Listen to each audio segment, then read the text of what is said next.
Cela fait un moment. Tat. J'étais déconcertée. Je venais de croiser mon ex-mari, Steve, qui s'était enfui avec ma sœur Marie il y a 13 ans. Cela s'est passé au rayon légumes d'un supermarché où je faisais mes courses. Et ma fille, Emily, qui ne se souvient pas de Steve comme de son père, se tenait à côté de moi et nous regardait tous les deux avec curiosité. J'ai essayé de l'ignorer et de m'éloigner. Attendez. Écoutez-moi. Steve m'a attrapé le poignet alors que j'essayais de partir, le tenant fermement. Emily continue de me regarder d'un air perplexe, tandis que Steve, toujours agrippé à mon poignet, commence à m'expliquer pourquoi il est revenu en ville. En bref, il n'avait plus d'argent et était revenu pour me demander de l'aide financière. Son ex-femme. Une histoire pathétique. Quoi qu'il en soit, lâche ma main. Tu vis toujours avec ce vieil homme chez mes parents, n'est-ce pas? Je n'arrive pas à y croire. Nous sommes divorcés, tu sais? Il s'est senti responsable de ta fugue et nous a aidés. Ne l'insulte pas, peu importe. Marie et moi allons vivre à la maison maintenant. Tu peux prendre le vieil homme et partir? Je me dégageai de la poigne de Steve et lui lançai un regard noir. Malgré mon expression de colère, Steve a haussé les épaules en disant en plaisantant qu'il me tiendrait au courant, et il s'est éloigné. Emily a regardé sa silhouette s'éloigner, puis m'a souri. Tu as réussi. Maman. Je m'appelle Kate. Mon mariage avec Steve a été comme une fugue. La mère de Steve était déjà décédée, et lorsque nous avons décidé de nous marier, c'était à la condition que nous vivions avec son père.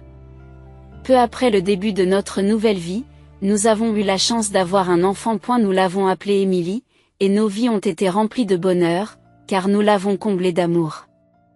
S'enfuir ensemble n'est pas quelque chose dont on peut être fier, mais j'étais heureuse. Lorsqu'Emily a eu 3 ans et que les choses se sont un peu calmées. Nous avons décidé de partir en voyage, laissant Emily à son grand-père, auquel elle était très attachée. C'était un voyage rare en voiture, mais il n'y avait pas que Steve et moi. Ma sœur Marie est venue aussi. Je suis très heureuse de partir en voyage. La conduite de Steve est si confortable et rassurante. Marie, assise sur le siège arrière avec la fenêtre ouverte, sourit joyeusement. Steve, au volant, lui rend son sourire. Marie, naturellement affectueuse, appelle Steve par son prénom et s'attache à lui. Étant ma précieuse sœur, j'avais fait des folies pour les frais de voyage, que Steve a entièrement pris en charge. Nous nous sommes promenés dans les lieux touristiques, et Marie et moi avons pris plaisir à rire avec Steve. Dans une petite ruelle à l'écart de la rue commerçante animée, Steve est allé aux toilettes tandis que Marie et moi nous sommes assises sur un banc pour reprendre notre souffle. Merci, Kate. Tu m'as invité à ce qui était censé être un voyage pour vous deux seulement. Ce n'est pas grave. Steve a l'air de t'apprécier aussi. Je vois. C'est bien, alors. Marie attacha ses longs cheveux en arrière et un doux parfum se répandit dans ma direction. Sentant mon regard silencieux, Marie sourit doucement. Tu aimes ça? C'est mon préféré, le parfum que tu m'as donné. Elle sortit un flacon de parfum de son sac. C'était une brume aromatique que je lui avais offerte pour son anniversaire, un cadeau simple car je n'avais pas beaucoup de moyens. J'avais simplement dilué l'huile essentielle, que je pensais convenir à Marie, dans de l'eau distillée et l'avait mise dans un vaporisateur du commerce. Mais Marie a été ravie et a dit qu'il s'agissait d'un article spécial juste pour moi. Je suis heureuse que tu l'aimes. Tu as toujours eu bon goût, Kate. Tu as toujours choisi de bonnes choses, depuis longtemps. J'ai baissé les yeux, un peu gênée. Je n'avais jamais réalisé que Marie me considérait ainsi. Papa et maman disent que tu es devenue une mauvaise fille. Mais pour moi, tu as toujours été quelqu'un d'admirable. Ces paroles me paraissaient étrangement déplacées et m'inquiétaient un peu. J'ai peut-être senti qu'elle était sur le point de partir ou quelque chose comme ça. Si tu as besoin d'aide, dis-le-moi. Steve et moi serons toujours à tes côtés. Lorsque Steve est revenu, Marie s'est immédiatement levée, tirant le bras de Steve d'un air amusé et le pressant de se dépêcher. Cela faisait longtemps que je n'avais pas marché dehors en me sentant aussi calme depuis la naissance d'Émilie. Après une journée de marche épuisante, nous avons pris un délicieux dîner et nous nous sommes endormis dès que nous sommes rentrés à l'hôtel. Il devait être environ 2 heures du matin. Je me suis réveillée en entendant la porte de la chambre d'hôtel s'ouvrir. Qu'est-ce qui se passe? Ai-je demandé à Steve, qui se tenait près de la porte, depuis mon lit. Il a semblé surpris de me voir réveillée. Méfiante, je me suis levée et me suis approchée de lui. Où es-tu allé à cette heure-ci? Tu n'es pas allé boire, n'est-ce pas? Non, non, je ne suis pas allé boire. Nous avons des projets pour demain. Allons dormir. Alors que Steve tente de me dépasser pour se rendre dans la chambre, une odeur familière me parvient au nez. Dans l'espace confiné de la chambre d'hôtel, l'arôme se répandit. C'était indubitablement l'odeur de l'arôme que Marie avait porté. Et il ne s'agissait pas seulement d'un léger parfum dû au fait d'avoir été près d'elle pendant la journée. C'était si fort qu'on aurait dit que Marie avait intentionnellement mis du parfum pour me faire connaître sa présence. Est-ce que je sens le parfum de Marie? Es-tu allé dans sa chambre? Le temps a semblé s'arrêter entre Steve et moi, car nous nous sommes tous les deux figés. Marie dormait dans la chambre voisine. S'il y avait une raison pour laquelle il était allé dans sa chambre, c'était suspect, mais je ne voulais pas aller plus loin. Steve m'a regardé fixement, sans dire un mot. Finalement. Il s'est gratté la tête avec un sourire penaud, en disant non, bon. Je n'avais pas l'intention de poser d'autres questions ou d'approfondir le sujet. Mais Steve, sans aucun remords, presque avec joie, comme un enfant pris dans une farce, a commencé à parler de sa liaison. Après avoir tout avoué, Steve sourit, comme soulagé. Tu vois, j'ai été honnête, alors pardonne-moi. Pardon, pardon. Et elle s'est ensuite glissée dans son lit. Je suis restée sous le choc pendant quelques minutes avant d'éparpiller les accessoires, comme les brosses et les cotons-tiges, sur la coiffeuse. Qu'est-ce que tu fais? Steve m'a regardé avec étonnement depuis le lit. L'ignorant, je lui ai jeté ses vêtements et ses chaussures, puis je me suis précipitée dehors. Il était 2 heures du matin et le ciel était rempli d'étoiles. Steve ne m'a pas suivi lorsque je me suis enfuie de l'hôtel avec seulement mon portefeuille et ma veste. Je me demandais pourquoi je courais, mais je ne pensais qu'à m'échapper. Ce lieu touristique, autrefois animé, était désormais calme et solitaire la nuit. J'ai marché sans but avant de rentrer chez moi en taxi à l'aube. Je n'ai pas revu Steve ni Marie depuis lors. Ils se sont enfuis. Mon retour matinal a inquiété mon beau-père, mais la jeune Émilie était ravie et m'a sauté dans les bras. Je l'ai prise dans mes bras et j'ai enfoui mon visage dans son épaule douce. Bienvenue, maman. Bon retour parmi nous. Merci, Émilie. L'odeur sucrée qui s'est attardée dans mon nez était extrêmement désagréable. Mais tenir Émilie, qui sentait légèrement sucré et légèrement gras, était mon seul réconfort. 13 années se sont écoulées depuis. Steve et moi avons divorcé sur le papier et ne nous sommes plus jamais contactés. En tant que mère célibataire, j'ai vécu sérieusement avec Émilie jusqu'à aujourd'hui. 13 ans, c'est long, même si les choses ont été difficiles. Émilie, 16 ans, est devenue une jeune fille intelligente et honnête. Elle excelle à l'école et a beaucoup d'amis.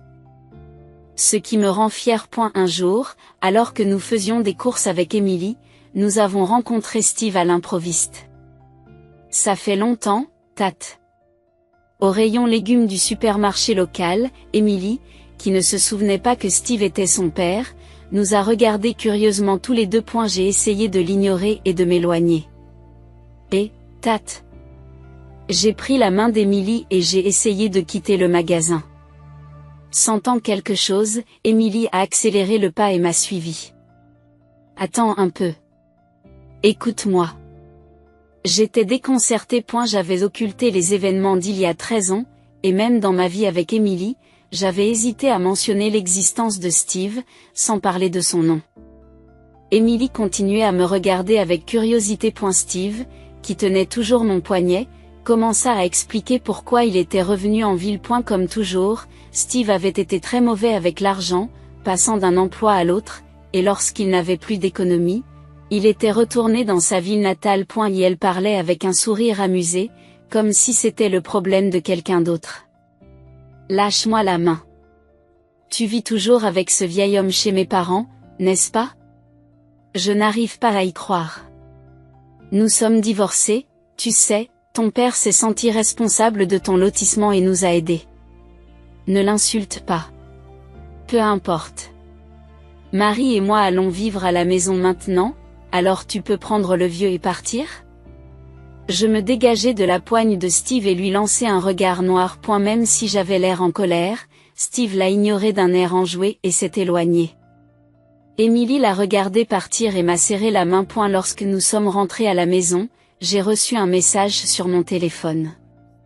Je ne savais pas comment il avait eu mon numéro, mais c'était un message de Steve, me demandant de quitter la maison dans un mois, avec un emoji mignon en pièces jointes. J'imaginais le sourire nonchalant de Steve et Marie me regardant de haut. Un mois, murmurai-je à voix basse. Émilie, qui avait regardé mon téléphone par derrière, a demandé « Qu'est-ce que c'est ?» Après quelques secondes d'hésitation, j'ai décidé de lui dire que l'homme que nous avions rencontré était son père biologique et qu'il était maintenant sans abri et avait besoin d'un endroit où rester. Après avoir entendu l'histoire, Émilie a tapé dans ses mains et a souri. Bon travail, maman. Quoi? Je veux dire, cette maison est... Ces paroles m'ont fait sourire malgré moi. Pendant longtemps, Émilie, mon beau-père et moi avons vécu dans cette maison. Elle avait un air d'histoire et de dignité, avec ses murs et son toit d'un blanc délavé. L'ensemble de la maison semblait légèrement penché, mais je ne pouvais pas savoir si c'était seulement mon imagination. Le jardin était envahi par les mauvaises herbes, faute de temps pour le tondre, et les plantes filles étendaient leurs lianes sur tout le sol. L'ouverture de la porte d'entrée faisait grincer le plancher en bois. Lorsque la jeune Émilie rentrait de l'école, elle courait sur le plancher, le faisant résonner lorsqu'elle se dirigeait vers la cuisine. Nous étions pauvres et ne pouvions pas nous permettre beaucoup de choses que nous voulions, mais j'ai encore aujourd'hui un certain sentiment dans la poitrine. Je voulais désespérément rendre Émilie et moi-même heureux. Un mois s'est écoulé depuis que j'ai retrouvé Steve après 13 ans. Mon téléphone a sonné, affichant le nom de Steve sur l'écran. Je pris une profonde inspiration avant de répondre. Tat, la clé de la maison ne fonctionne pas. Tu n'es pas là, cette maison est vide depuis 5 ans. C'est la société immobilière qui gère les clés, donc je ne peux pas t'ouvrir. Qu'est-ce que tu veux dire? Qu'est-ce que vous voulez dire? Alors, où habites-tu maintenant? Je n'ai pas répondu à cette question et j'ai tranquillement fermé les yeux. Je me suis souvenu, après mon divorce d'avec Steve, de mon beau-père s'inclinant profondément et versant des larmes. Il s'était sincèrement excusé pour ce que son fils avait fait et m'avait offert un soutien financier. À l'époque, je n'avais pas d'emploi stable et j'ai commencé à travailler dans l'usine locale de tôlerie qu'il dirigeait. Il n'y avait que quelques employés et l'usine était un sous-traitant d'une grande entreprise. Je ne pouvais pas faire le travail lourd de traitement des plaques de fer, alors j'ai aidé à la comptabilité et à la vente, en faisant de mon mieux. C'était un lieu de travail dominé par les hommes en termes de clientèle, et je ne me sentais jamais à ma place. Les quelques jeunes employés masculins me regardaient constamment de haut. Je manquais de force physique et de connaissances. Avec Émilie à charge, je ne pouvais pas faire d'heures supplémentaires et je serrais souvent les dents de frustration. Quand l'un des employés, dont je ne me souviens même plus du visage, m'a dit « Après tout, tu as grandi comme une enfant gâtée ?» J'ai pleuré à la maison parce qu'Émilie n'avait pas le droit de s'occuper de moi. J'ai pleuré à la maison, à l'abri des regards d'Émilie. Mais j'ai continué à travailler plus dur que n'importe qui, à accroître mes connaissances et mes relations dans le secteur. Je voulais combler le vide d'un père manquant pour Émilie avec de l'argent. Je voulais de l'argent. Je voulais acheter à Émilie les vêtements et la nourriture qu'elle aimait, tout ce qu'elle voulait. Même si c'était difficile, je voulais sourire devant Émilie et rester une mère forte. Finalement, la gestion de l'entreprise s'est nettement améliorée. J'ai mis au point un système qui permettait un traitement précis et une livraison rapide dans l'industrie de la tôle, et j'ai obtenu une position élevée dans l'entreprise. Aujourd'hui, ma situation financière est stable et je vis depuis 5 ans dans un appartement de luxe avec concierge. À l'origine, Émilie et moi n'avions pas l'intention de vivre dans un endroit aussi luxueux. Mais mon beau-père, qui vivait avec nous, m'a dit, « Kate, merci beaucoup pour tout ce que tu as fait jusqu'à présent. Je ne saurais trop vous remercier. Ce n'est pas ça. C'est moi qui devrais être reconnaissante de m'avoir engagée malgré mon divorce d'avec Steve et le fait que je n'ai plus d'attache. Un jour, mon beau-père m'a fait une proposition. Une copropriété de luxe allait être construite dans la région. En guise de remerciement pour l'immense aide que je lui ai apportée dans sa vie personnelle et dans l'entreprise, il a voulu acheter une unité pour nous. Désormais, Émilie et toi devriez vivre ensemble. C'est trop. J'ai l'intention de rester dans cette maison pour toujours. Mon beau-père a secoué la tête. Avec l'âge, je m'inquiétais de sa vie privée. Anticipant mes inquiétudes, il a souri et m'a dit qu'il achèterait également un logement séparé dans la même copropriété pour y vivre. Cette maison est très vieille maintenant. Émilie doit être embarrassée. Et ne vous inquiétez pas, j'ai pensé aux frais d'inscription à l'université et au coût de la cérémonie de passage à l'âge adulte. Je ne m'inquiète pas pour l'argent. Je ne suis pas mécontent de notre vie actuelle. Je suis sûre qu'Émilie pense la même chose. Je sais, je comprends, mais, la maison était effectivement vieille. L'extérieur, en particulier, était en très mauvais état, avec une peinture blanche écaillée qui lui donnait un mauvais aspect. Émilie ne ramenait jamais d'amis à la maison. Probablement par gêne. J'aurais dû prendre cette décision plus tôt. J'étais trop concentrée sur mon travail et je ne prêtais pas assez attention à notre vie quotidienne. Le chemin que mon beau-père et moi avons emprunté n'a jamais été facile. La gestion de l'entreprise a connu des périodes d'instabilité. Nous avons perdu des emplois lorsque des clients ont fait faillite et que des employés ont eu des accidents. Mais quelles que soient les difficultés, nous les avons affrontées ensemble, en nous soutenant mutuellement. Notre relation ne se limitait pas à celle d'un patron et d'un employé. Nous sommes devenus des camarades qui ont surmonté les épreuves ensemble. D'accord. Si l'achat de l'appartement est pour Émilie et moi, j'en serai heureux. Je vous remercie. Oui, je vous suis profondément reconnaissant à tous les deux. Mais j'ai une condition. Ma condition était que nous ne vivions pas dans des chambres séparées dans l'appartement, mais que nous vivions ensemble. Mon beau-père a été surpris et troublé par ma proposition, mais j'ai continué sans hésiter. C'est merveilleux d'emménager dans une nouvelle maison confortable. Mais nous sommes une famille, alors vivre ensemble est naturel, n'est-ce pas, Kate? C'est très gentil, mais... Émilie a besoin d'un grand-père, puisqu'elle n'a pas de père. S'il vous plaît, pour le bien d'Émilie, vivez avec nous. J'ai toujours voulu rendre l'appareil à mon beau-père, qui nous a si désespérément soutenus, Émilie et moi, lorsque nous avons été abandonnés par Steve. Diriger une usine n'est jamais facile. Il travaillait toujours à l'usine. Même les jours où la neige abondante obligeait les employés à prendre congé, je me souviens très bien qu'il travaillait seul dans l'usine. À certains moments, la charge de travail dépassait ce que les employés pouvaient supporter. Mon beau-père restait et travaillait longtemps après avoir renvoyé les autres employés chez eux. Lorsque je m'inquiétais de le voir travailler trop dur et que je lui parlais, il me disait toujours, « Kate, passe le plus de temps possible à la maison avec Émilie. Ne t'inquiète pas. Si tu as besoin d'argent, dis-le-moi. » Fidèle à sa parole, il n'a jamais manqué de subvenir à nos besoins. Il a également essayé de faire en sorte qu'Émilie, qui n'avait pas de père, ne se sente pas seule en me poussant à assister à ses activités scolaires. Aujourd'hui, tout va bien. C'est juste une journée sportive. Je n'ai pas beaucoup participé auparavant. Va à l'événement d'Émilie. Ne t'inquiète pas pour le travail. Je savais que mon vieux beau-père s'épuisait au travail. Mais il ne le montrait jamais et restait toujours fort devant moi. Lors de la journée sportive, en regardant Émilie courir dur sur le terrain animé, je l'ai vu me saluer avec un grand sourire.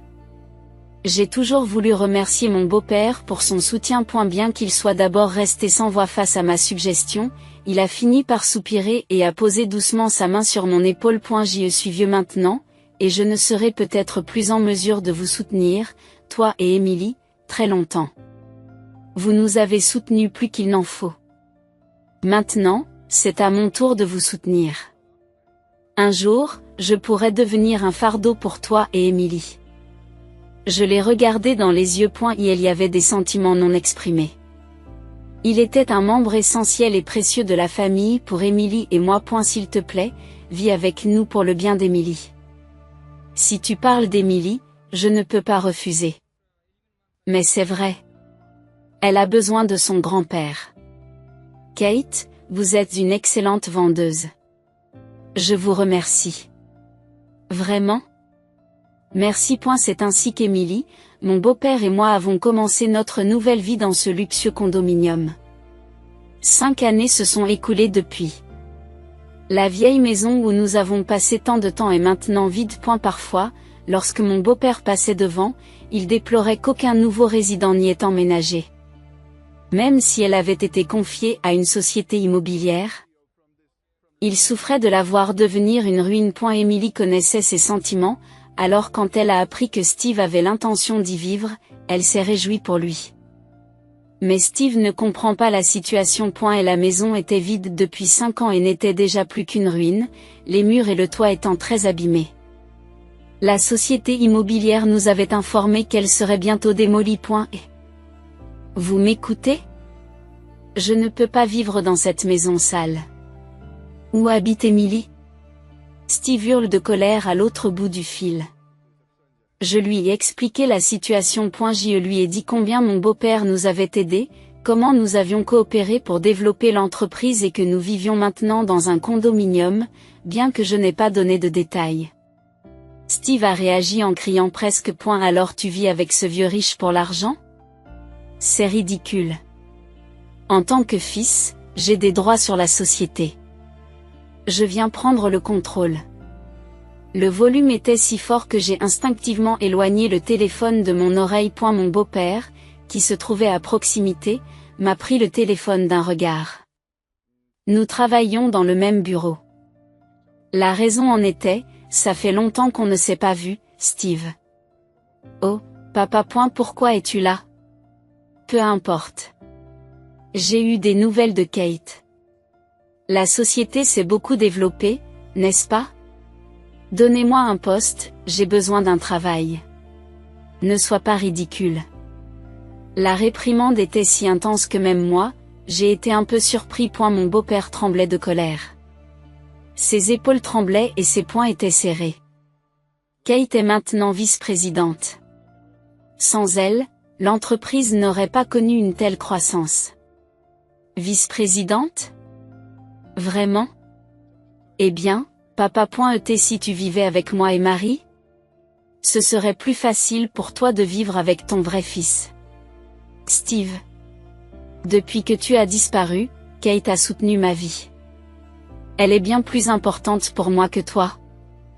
Ma vraie fille. Ma vraie fille. Ces mots m'ont réchauffé la poitrine. Après ma séparation d'avec Steve, j'ai eu trop honte de mon lotissement et je n'ai pas pu rentrer chez moi. J'avais l'impression de ne pas pouvoir affronter mes parents, qui pensaient toujours que j'élevais Emily seule. Mon beau-père n'a cessé de réprimander Steve au téléphone. Il m'a expliqué à quel point je souffrais de l'absence de soutien financier après que Steve nous ait abandonnés. Je vais beaucoup mieux maintenant, mais je n'étais pas en bonne santé. Sans Kate, je n'aurais peut-être pas réussi. Vous exagérez. Désormais, je te soutiendrai. Travaillons ensemble. Steve, je vais être clair. Tu es renié. Ne rappelle plus. Sans attendre la réponse de Steve, il raccroche. Il n'y avait que mon beau-père et moi dans le bureau. Nous nous sommes regardés et avons éclaté de rire. Nous n'avions pas besoin de mots. Nous étions devenus comme un vrai père et une vraie fille. Je n'avais pas élevé Emily seule. J'étais reconnaissante du fond du cœur d'avoir un père vraiment gentil qui riait avec moi. Steve ne nous a plus jamais contactés. Il avait toujours vécu comme un vagabond et personne ne s'inquiétait de sa disparition. Mais 3 mois plus tard, mon téléphone a sonné avec un numéro inconnu. C'était mon jour de congé et j'étais chez moi. Émilie, de façon inhabituelle, avait proposé de préparer le déjeuner, alors j'étais assise sur le canapé, la regardant joyeusement cuisiner. Bonjour. Savez-vous qui est à l'appareil? Une voix familière s'est fait entendre au téléphone. Comment ai-je pu oublier la voix de ma sœur? Lorsque j'ai demandé « Comment vas-tu ?» Marie a répondu brièvement « Bien ». Même sans la voir, je pouvais dire qu'elle était déprimée. Marie a avoué qu'après s'être enfuie avec Steve, elle avait eu une liaison avec un homme marié. Récemment, la femme de ce dernier l'a découvert et l'a poursuivi en justice, ce qui a entraîné un important règlement qu'elle a dû payer. Je suis désolée. Kate. Je sais que je ne suis pas en position de demander, mais pouvez-vous m'aider? Je vous en prie. Je comprends vos sentiments, mais je ne peux pas vous aider. Pourquoi? Et notre lien? Tu as dit que tu m'aiderais quoi qu'il arrive. Oui, quoi qu'il arrive. Vous êtes ma précieuse famille. Mais maintenant? Maintenant, j'ai une famille encore plus importante devant moi. Émilie a apporté de la cuisine les pâtes joliment préparées pour la table. Mon beau-père a joyeusement préparé les boissons et les fourchettes. En me voyant au téléphone, Émilie et mon beau-père se sont tranquillement serrés les mains et ont commencé à manger les pâtes.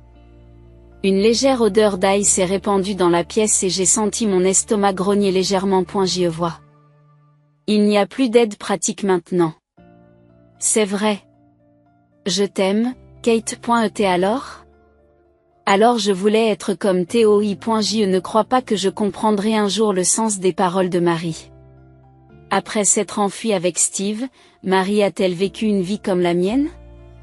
Quel genre de vie est-ce? Ce serait mentir que de dire que je n'en ai pas voulu à Marie de m'avoir enlevé Steve. Mais elle reste ma sœur. Et en tant que sœur, je veux qu'elle soit heureuse. Quelques années plus tard, mes parents m'ont appris que Steve et Marie avaient divorcé. Mon beau-père a pris sa retraite. Grâce à sa forte recommandation, j'ai été nommée présidente à partir de mon poste de vice-présidente. Être une femme présidente dans une industrie dominée par les hommes est un défi. Mais ceux qui m'ont aidé sont les jeunes hommes qui travaillaient avec moi dans la petite usine. Aujourd'hui, je mène une vie bien remplie mais épanouissante. Mes parents, qui se sont opposés à mon licenciement et à mon divorce, me reconnaîtront-ils maintenant que je vis pour le travail? Vont-ils faire le deuil de la vie que j'ai menée à travers de nombreux choix? Ma vie, avec toutes ces décisions, n'est pas une erreur. Un jour, je veux rendre visite à mes parents avec Émilie. Me féliciterez-vous alors, papa, maman, comment s'est déroulée l'histoire d'aujourd'hui? Abonnez-vous à la chaîne. Rendez-vous dans la prochaine vidéo.